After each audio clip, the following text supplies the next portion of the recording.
Let us pray the joyful mysteries in Latin. Gaudiosa Mysteria. In nomine Patris et Filii et Spiritus Sancti. Amen. The Apostles' Creed.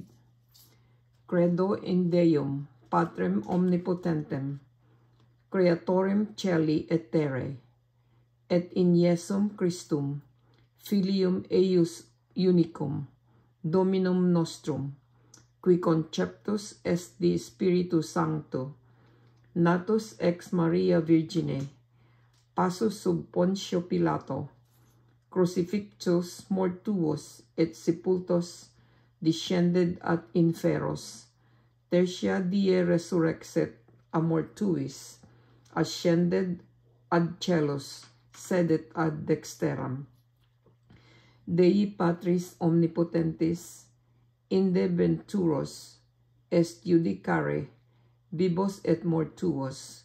Credo in Spiritum Sanctum, Sanctam Ecclesiam, Catholicam, Sanctorum, Communionem, Remissionem, Peccatorum, Carnis, Resurrectionem, Vitam Aeternam.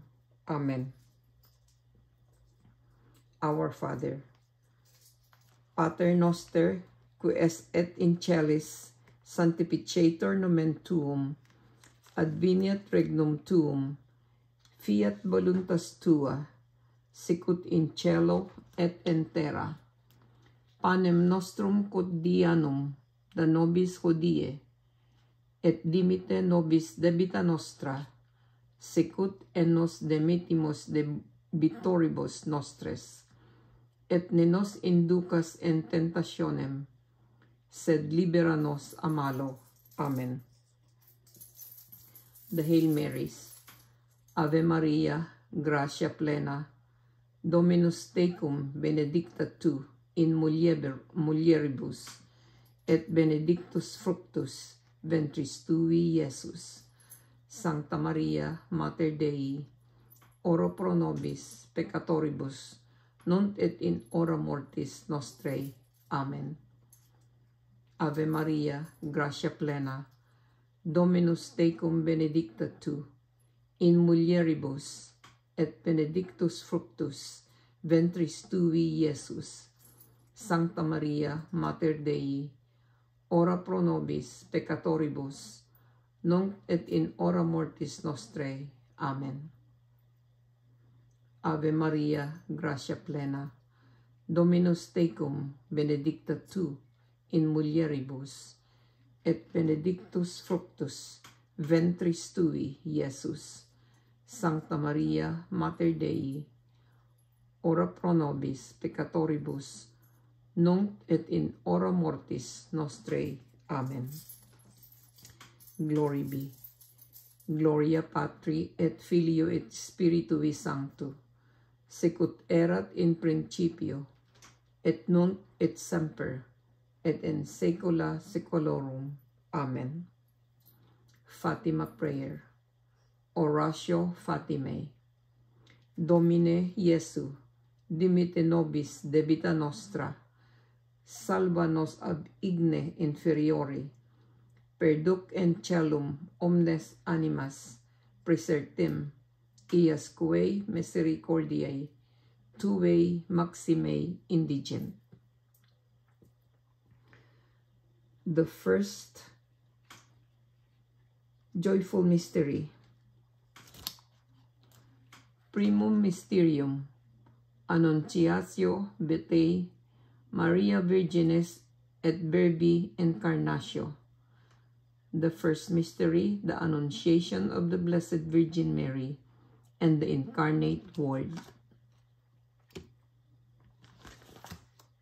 Pater noster, qui es in celis, sanctificetur nomen tuum, adveniat regnum tuum, fiat voluntas tua, sicut in cielo et in terra.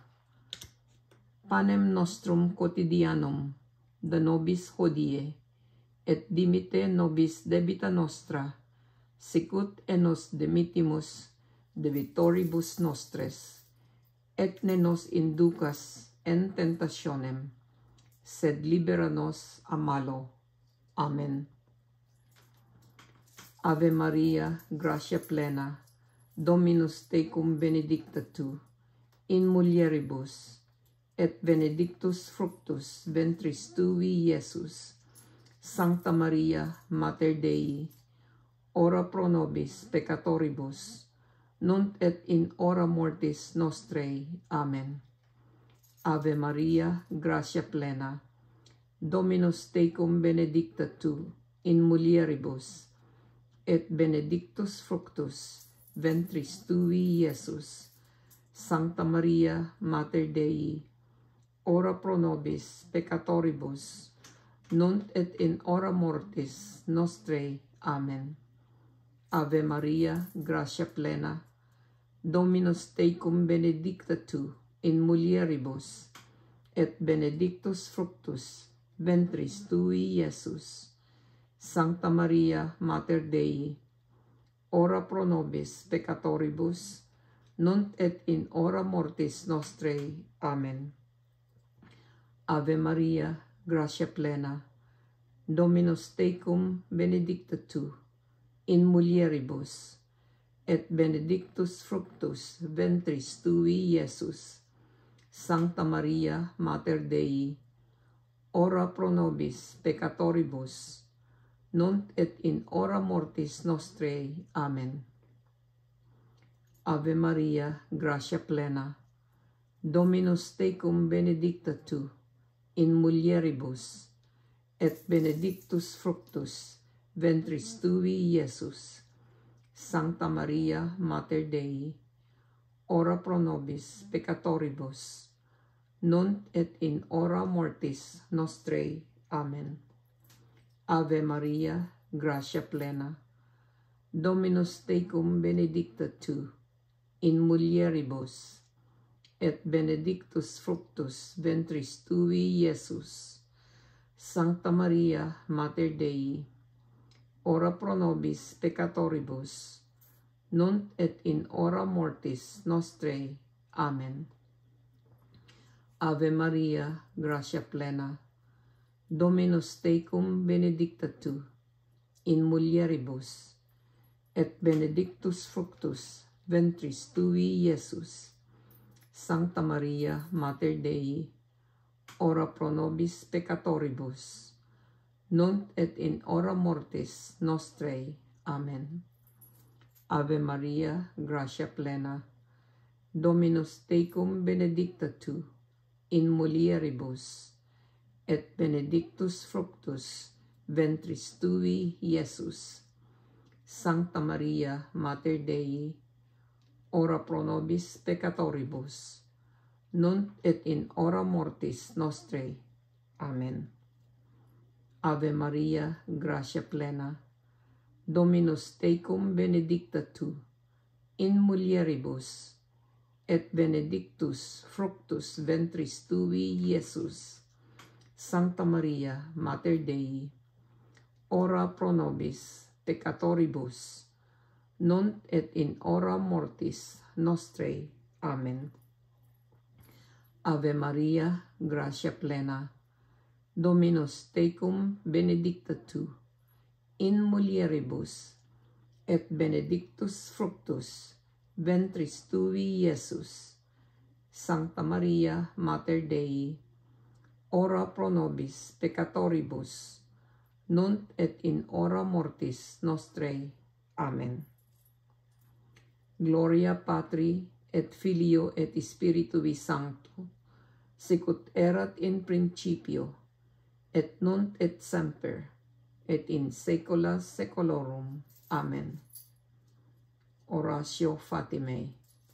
Domini Iesu, dimite nobis debita nostra, salva nos ab igne inferiore, perduc en celum omnes animas, presertim eias quae misericordiae tuae maxime indigent. The second joyful mystery. Secundum Mysterium, Visitatio Beatae Mariae Virginis, the Visitation of the Blessed Virgin Mary. Pater Noster, qui es in cielo, sanctificator nomen tuum, adveniat regnum tuum, fiat voluntas tua, sicut in cielo et in terra.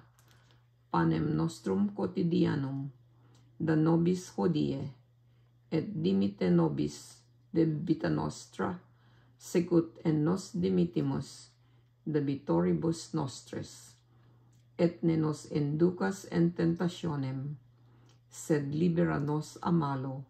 Amen. Ave Maria, gratia plena, Dominus tecum, benedicta tu in mulieribus, et benedictus fructus ventris tui, Iesus. Sancta Maria, Mater Dei, ora pro nobis peccatoribus, nunc et in hora mortis nostrae. Amen. Ave Maria, gratia plena, Dominus tecum, benedicta tu in mulieribus, et benedictus fructus ventris tui, Iesus.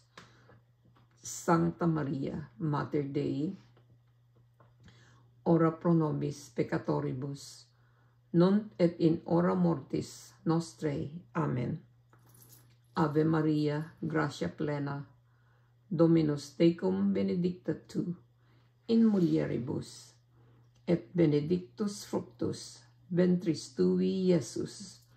Sancta Maria, Mater Dei, ora pro nobis peccatoribus, nunc et in hora mortis nostrae. Amen. Ave Maria, gratia plena, Dominus tecum, benedicta tu in mulieribus, et benedictus fructus ventris tui, Iesus.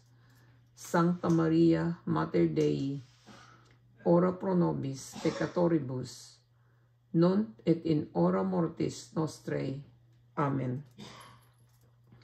Ave Maria, gratia plena, Dominus tecum, benedicta tu in mulieribus, et benedictus fructus ventris tui, Iesus.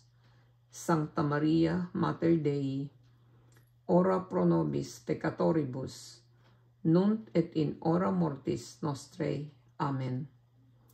Ave Maria, gratia plena, Dominus tecum, benedicta tu in mulieribus, et benedictus fructus ventris tui, Iesus. Sancta Maria, Mater Dei, ora pro nobis peccatoribus, nunc et in hora mortis nostrae. Amen.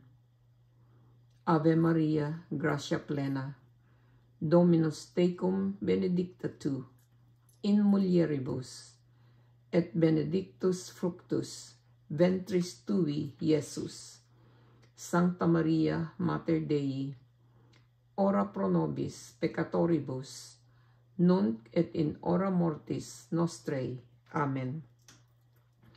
Ave Maria, gratia plena, Dominus tecum, benedicta tu in mulieribus, et benedictus fructus ventris tui, Iesus. Sancta Maria, Mater Dei, ora pro nobis peccatoribus, nunc et in hora mortis nostrae. Amen. Ave Maria, gratia plena, Dominus tecum, benedicta tu in mulieribus, et benedictus fructus ventris tui, Iesus. Sancta Maria, Mater Dei, ora pro nobis peccatoribus, nunc et in hora mortis nostrae. Amen. Ave Maria, gratia plena, Dominus tecum, benedicta tu in mulieribus, et benedictus fructus ventris tui, Iesus. Sancta Maria, Mater Dei, ora pro nobis peccatoribus, nunc et in hora mortis nostrae. Amen. Gloria Patri et Filio et Spiritui Sancto, sicut erat in principio, et nunc et semper, et in saecula saeculorum. Amen. Oratio Fatimae.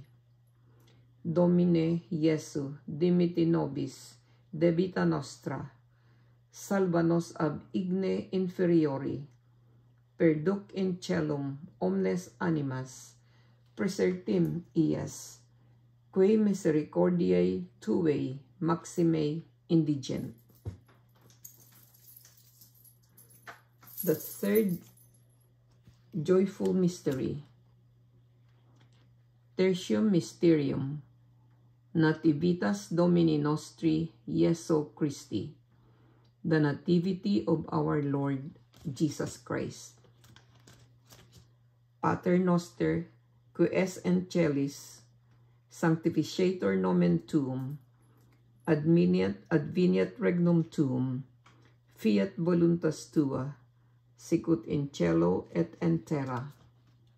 Panem nostrum quotidianum da nobis hodie, et dimite nobis debita nostra, sicut en nos dimitimus debitoribus nostris, et ne nos inducas in tentationem, sed libera nos a malo.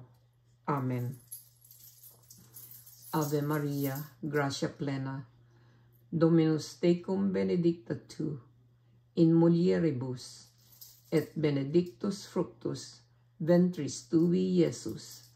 Sancta Maria, Mater Dei, ora pro nobis peccatoribus, nunc et in hora mortis nostrae. Amen. Ave Maria, gratia plena, Dominus tecum benedicta tu, in mulieribus, et in benedictus fructus ventris tui, Iesus. Sancta Maria, Mater Dei, ora pro nobis peccatoribus, nunc et in hora mortis nostrae. Amen. Ave Maria, gratia plena, Dominus tecum benedicta tu, in mulieribus, et benedictus fructus ventris tui, Iesus. Sancta Maria, Mater Dei, ora pro nobis peccatoribus, nunc et in hora mortis nostrae. Amen. Ave Maria, gratia plena, Dominus tecum benedicta tu, in mulieribus, et benedictus fructus ventris tui, Iesus. Sancta Maria, Mater Dei, ora pro nobis peccatoribus, nunc et in hora mortis nostrae. Amen. Ave Maria, gratia plena, Dominus tecum benedicta tu, in mulieribus, et benedictus fructus ventris tui, Iesus. Sancta Maria, Mater Dei, ora pro nobis peccatoribus, nunc et in hora mortis nostrae. Amen. Ave Maria, gratia plena, Dominus tecum benedicta tu, in mulieribus, et benedictus fructus ventris tui, Iesus. Sancta Maria, Mater Dei, ora pro nobis peccatoribus, nunc et in hora mortis nostrae. Amen. Ave Maria, gratia plena, Dominus tecum benedicta tu, in mulieribus, et benedictus fructus ventris tui, Iesus. Sancta Maria, Mater Dei, ora pro nobis peccatoribus, nunc et in hora mortis nostrae. Amen.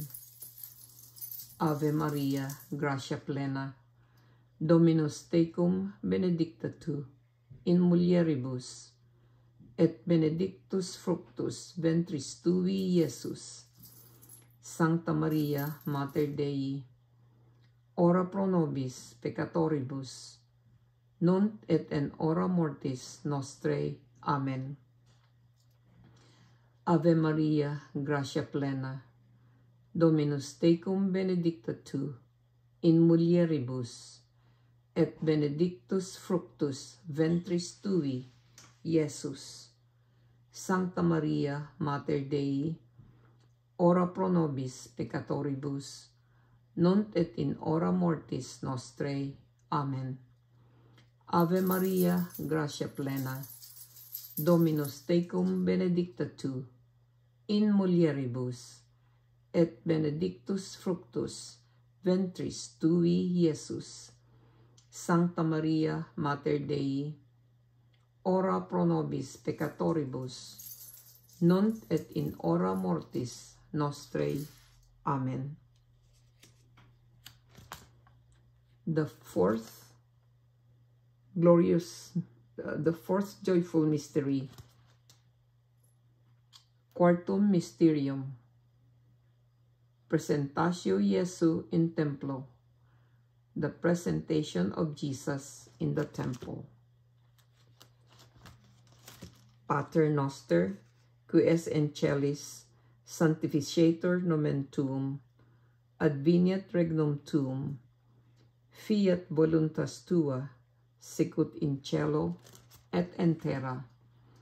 Panem nostrum quotidianum da nobis hodie, et dimitte nobis debita nostra, sicut et nos dimittimus debitoribus nostris, et ne nos inducas in tentationem, sed libera nos a malo. Amen.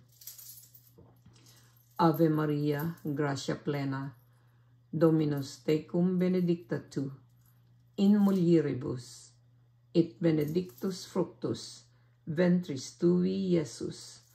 Sancta Maria, Mater Dei, ora pro nobis peccatoribus, nunc et in hora mortis nostrae. Amen. Ave Maria, gratia plena, Dominus tecum benedicta tu, in mulieribus, et benedictus fructus ventris tui, Iesus. Sancta Maria, Mater Dei, ora pro nobis peccatoribus, nunc et in hora mortis nostrae. Amen. Ave Maria, gratia plena, Dominus tecum benedicta tu, in mulieribus, et benedictus fructus ventris tui, Iesus. Sancta Maria, Mater Dei, ora pro nobis peccatoribus, nunc et in hora mortis nostrae. Amen. Ave Maria, gratia plena, Dominus tecum benedicta tu, in mulieribus, et benedictus fructus ventris tui, Iesus. Sancta Maria, Mater Dei, ora pro nobis peccatoribus, nunc et in hora mortis nostrae. Amen. Ave Maria, gratia plena, Dominus tecum benedicta tu, in mulieribus, et benedictus fructus ventris tui, Iesus. Sancta Maria, Mater Dei, ora pro nobis peccatoribus, nunc et in hora mortis nostrae. Amen. Ave Maria, gratia plena, Dominus tecum benedicta tu, in mulieribus, et benedictus fructus ventris tui, Iesus. Sancta Maria, Mater Dei, ora pro nobis peccatoribus, nunc et in hora mortis nostrae. Amen. Ave Maria, gratia plena, Dominus tecum benedicta tu, in mulieribus, et benedictus fructus ventris tui, Iesus. Sancta Maria, Mater Dei, ora pro nobis peccatoribus, nunc et in hora mortis nostrae. Amen. Ave Maria, gratia plena, Dominus tecum benedicta tu, in mulieribus, et benedictus fructus ventris tui, Iesus. Sancta Maria, Mater Dei, ora pro nobis peccatoribus, nunc et in hora mortis nostrae. Amen. Ave Maria, gratia plena, Dominus tecum, benedicta tu, in mulieribus, et benedictus fructus ventris tui, Iesus. Sancta Maria, Mater Dei, ora pro nobis peccatoribus, nunc et in hora mortis nostrae. Amen. Ave Maria, gratia plena, Dominus tecum, benedicta tu, in mulieribus, et benedictus fructus ventris tui, Iesus. Sancta Maria, Mater Dei, ora pro nobis peccatoribus, nunc et in hora mortis nostrae. Amen. Excuse me.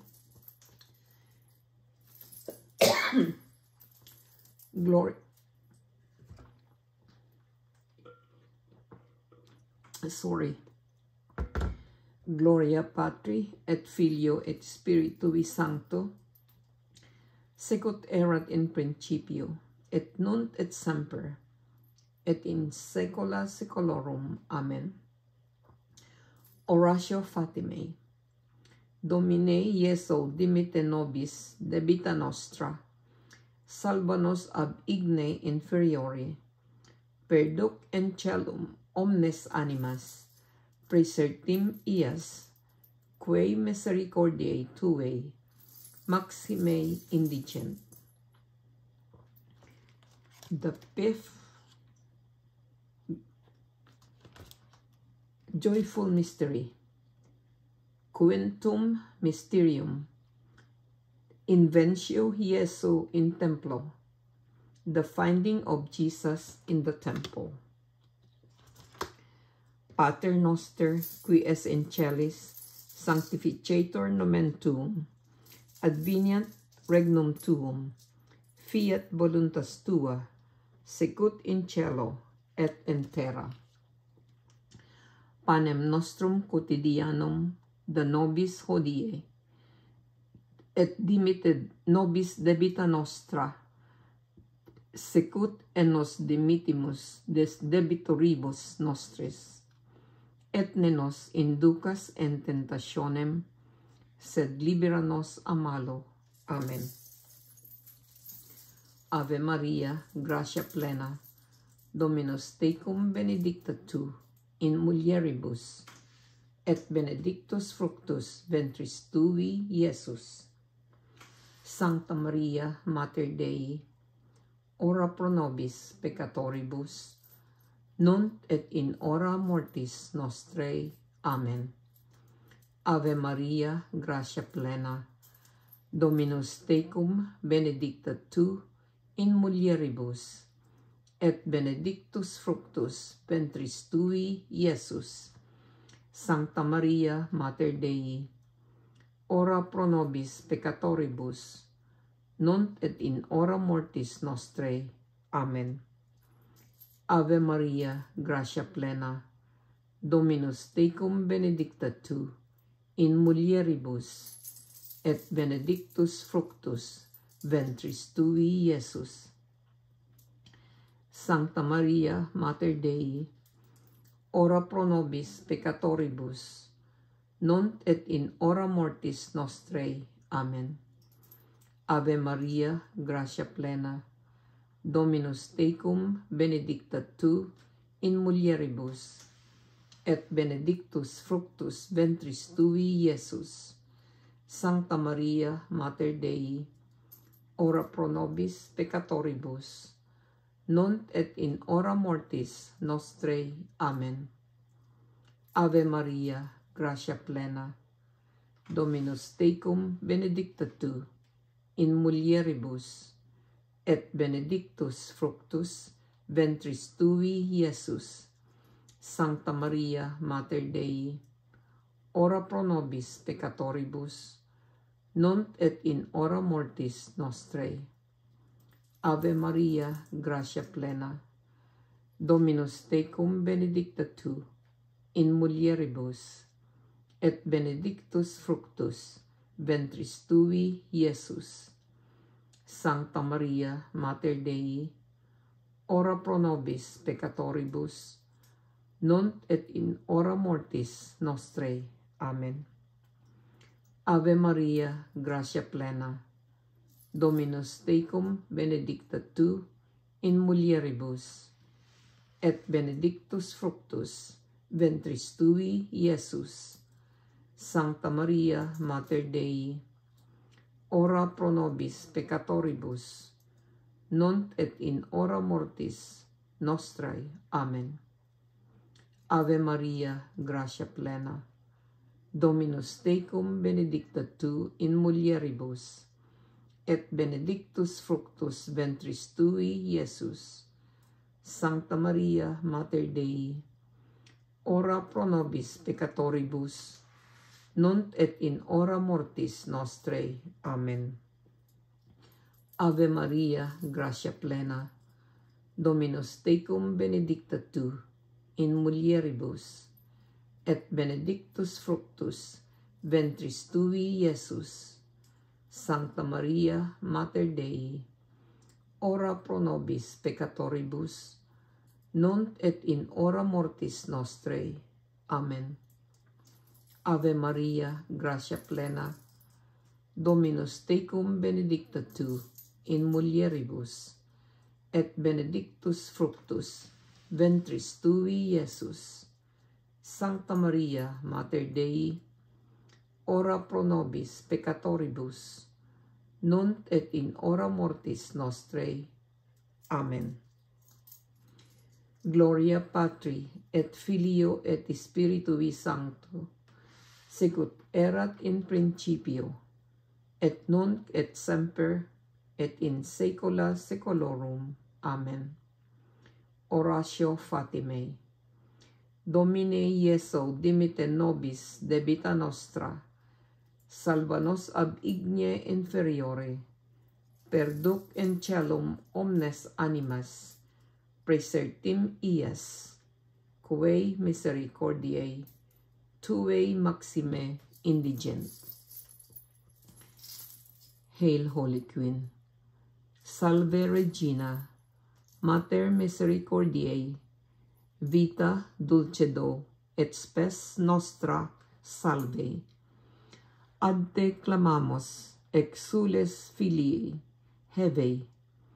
Ad te suspiramos, gementes et flentes, in hac lacrimarum vale. Ea ergo advocata nostra, ilios tuos misericordes, oculos ad nos converte. Et Iesum benedictum fructum ventris tui, nobis post hoc exilium ostende. O clemens, o pia, o dulces Virgo Maria. Ora pro nobis, Sancta Dei Genetrix, ut digni efficiamur promissionibus Christi. Oremus. Let us pray. Deus cujus unigenitus per vitam mortem et resurrectionem suam nobis salutis aeterni premia comparabit, concede quae se sumos ut haec mysteria sanctissimo Beatae Maria Virgines Rosario recolentes, et imitimur quor continent, et quod promittunt, assiquamur per iundem Dominum. Amen.